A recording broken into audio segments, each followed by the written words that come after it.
finished Cinderella Closet Volume 1 today. I borrowed it from the library a few weeks ago, and as soon as I finish this video, I will do the digital return in case anybody's waiting on it. And it is actually pretty cute, and I hope that my library Libby app has further volumes in the series. Cinderella Closet, I went into it blind. I just figured with a title like that, it was probably going to be super cute.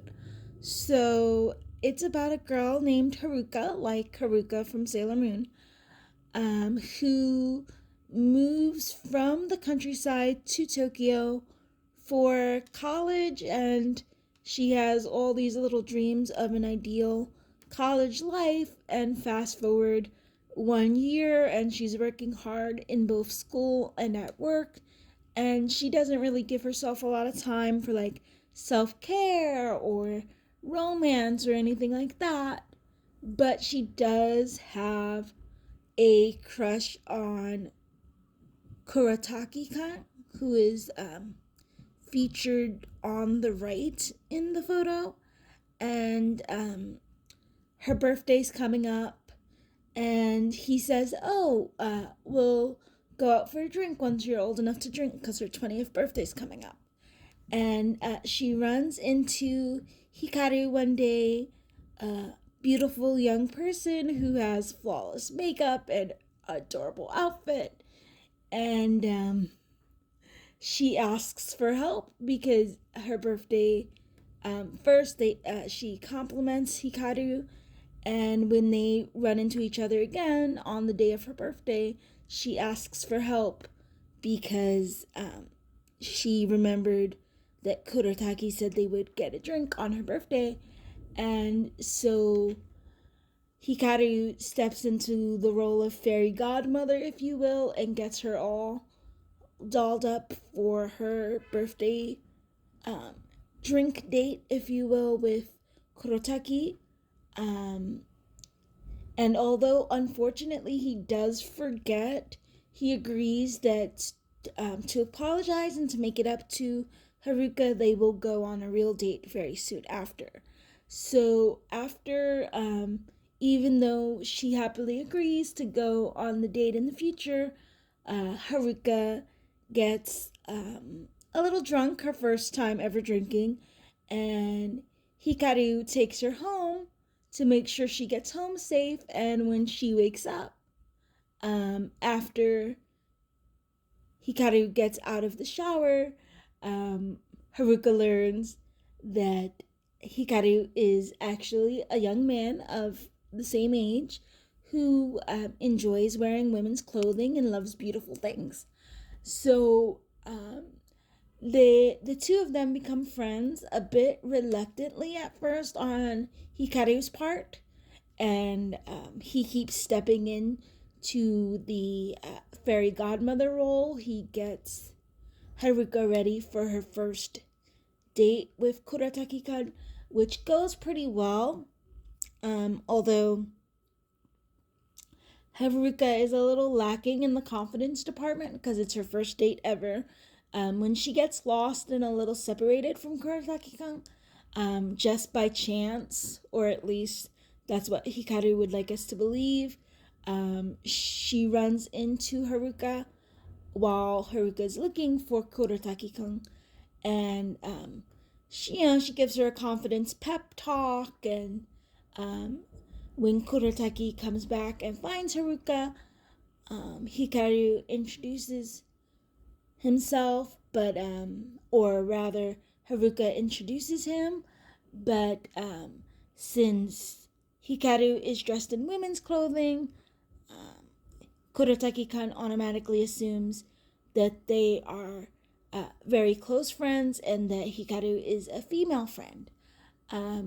So while Haruka's getting freshened up, they kind of have a little bit of a standoff, and Kurataki-kun's a little bit confused because he's like, this is a female friend, but it seems like she's very, very protective of Haruka.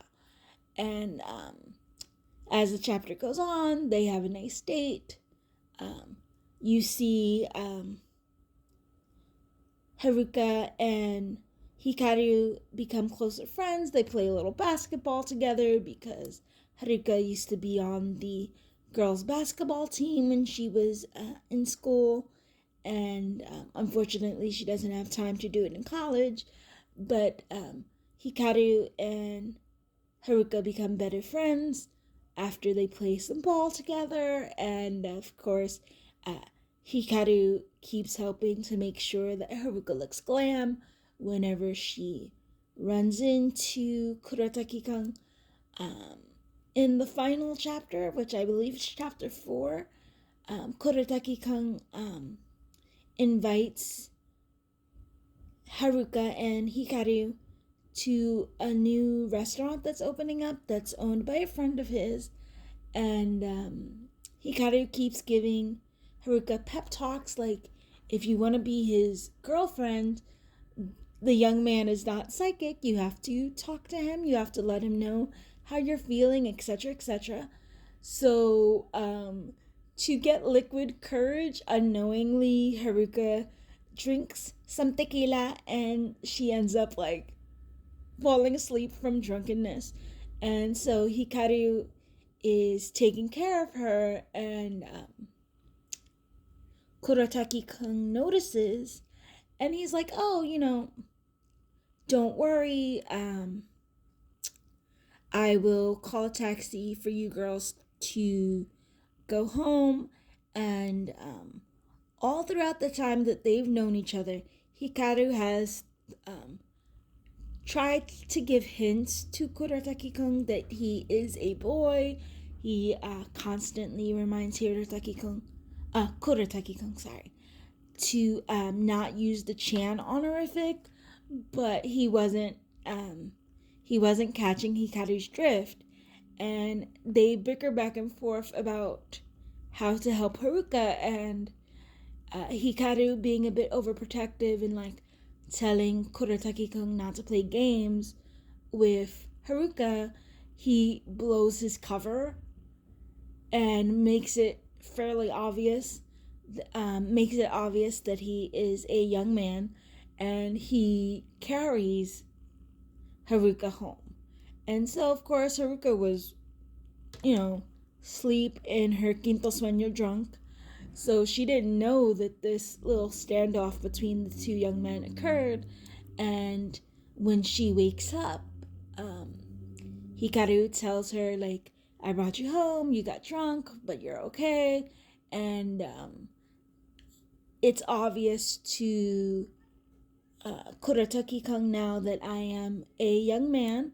So I hope that doesn't cause problems between you guys, And I really, really love what Haruka said to Hikaru, which is, if Kuretake-kun is the kind of guy who's going to be disrespectful to you because you prefer to wear women's clothing, then that's not the kind of guy I want to fall in love with. You're too important to me. You're such a good friend. And that's how volume 1 ends. And overall, I loved it. Especially if more volumes are available from the library, I will be continuing. Hikaru did say, like, oh, I would never fall for a girl like you, don't worry. But with Hikaru being so overprotective already of Haruka, I don't think it's going to be super quickly. But I've read other series with a similar vibe. It kind of reminded me of like High School Debut or Charming Junkie. So I really wouldn't be surprised if Hikaru eventually develops romantic feelings for Haruka. And so I'm curious to see where everything ends up going.